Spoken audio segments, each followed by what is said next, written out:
Hi, welcome back to another Webinar Wednesdays PowerTech series. My name is Tom, I'm one of the sales managers here at PowerTech, and today we're going to be talking about level sensing solutions. Level sensing solutions come in a great variety. They are centered around the problem of generally needing to detect or know levels of some sort of various medium. Everything from soil, grain, water, snow, fertilizer, fuel. There's a whole lot of things that we can measure here in terms of level sensing and why you might want to know that information, whether it's to speed up on your refills, be more efficient in your usage, to just have a indicator while you're remote from site as to what's going on. So there's a whole number of reasons why we would want to use level sensing. A lot of that can come back to efficiency or cost saving is generally the biggest things pretty much across the range when we're talking about IoT. So level sensing can be done in a number of ways, and it's very often dependent on what kind of medium that we're trying to sense and detect, as well as what the parameters are of the container that medium might be. To give a couple of quick examples, to measure something in a dam, for example, has a very different solution to how we might measure fuel in a tank. A closed-in tank, we've got no way to sort of get any kind of instruments inside of that, or we need to look at how to bring an instrument inside of that, or we need to put something in line into the piping system, such as like a pressure transducer like this. So this is something that measures pressure, and we can work out by knowing the density of the fluid, we can work out how much volume of fluid is sitting behind this point. So that usually has a T-junction in line, or it can be submerged in the liquid. In the dam's case, and what we often use in open water sources such as creeks, causeways, any kind of open tanks, is generally an ultrasonic sensor.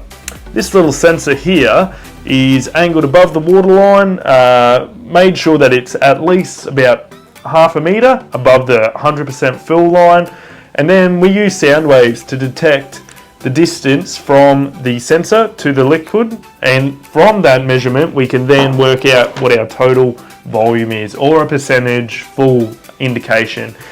Ultrasonic also works really well when we're dealing with solids, so such as grains in silos is a good example there. It also has other use cases as well. Ultrasonic sensors can be used for a vast number of things. They're always detecting distances, but in this case, when we're speaking specific to level sensing, these are the two primary units that we'll typically use for level sensing. Again, as with the majority of the things that we're talking about, this is all a LoRa suite of products. So once we know the levels, then we often want to begin to automate some sort of process. So a very simple use case might be where we know we are looking into knowing the levels of two water tanks. One of those tanks might be gravity fed, one of them is a pump fed, and these feed out into various places on our property, whether it's a eco lodge or a working property. There's a whole number of different people that are wanting to know what their tanks are doing. In that simple case there, such as an eco lodge, we might have those gravity fed tanks actually feed out to a whole number of irrigation lines, or maybe they feed into gravity fed eco villages that are scattered across the property, and we're wanting to switch some sort of pumping on or off to act as like a backup, a repository, or maybe it's opening and closing solenoids to switch watering lines on and off along the property.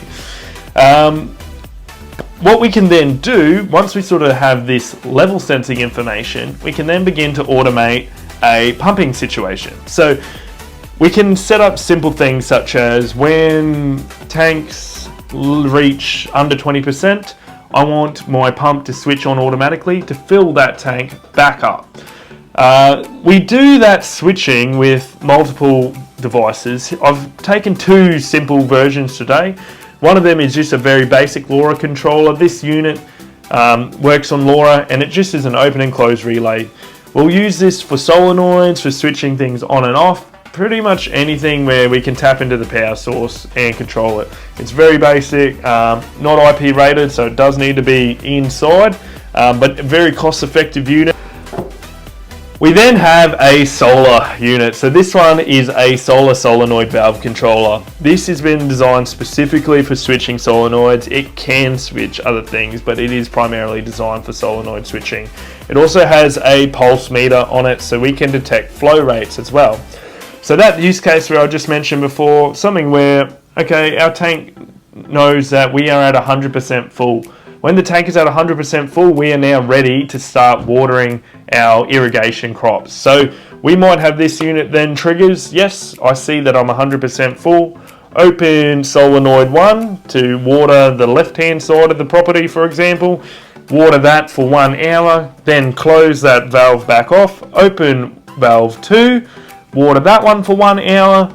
When we see the water level reaches 20%, the unit stops doing its cycling of 1 hour on, 1 hour off. We've got validation that everything is operating correctly through the flow rate sensor, so we know water is actually moving, and we can feel secure in this automation process that is now utilizing our water properly, utilizing it a bit better, and effectively saving time is, again, obviously one of the big things. These devices, of course, all do need gateways. I've brought in a different gateway. In a previous series, I think I've shown you these more outdoorsy gateways, the UG65s. There's a new element out today. This is a little UG63. This is a really nice indoor house gateway if you're looking to automate stuff around the house. So this same system, I've talked about it in a corporate sense or in a more business-orientated examples.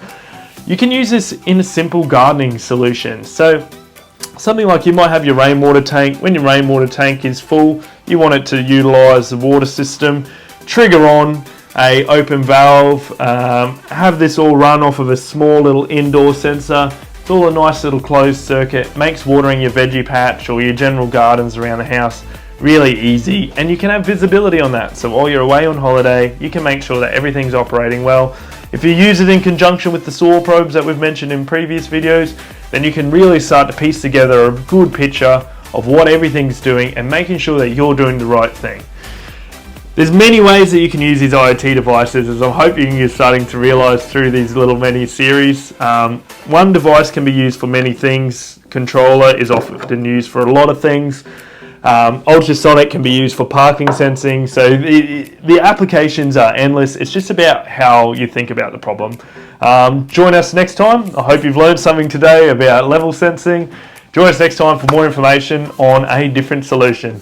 Thanks guys, keep on watching. Bye.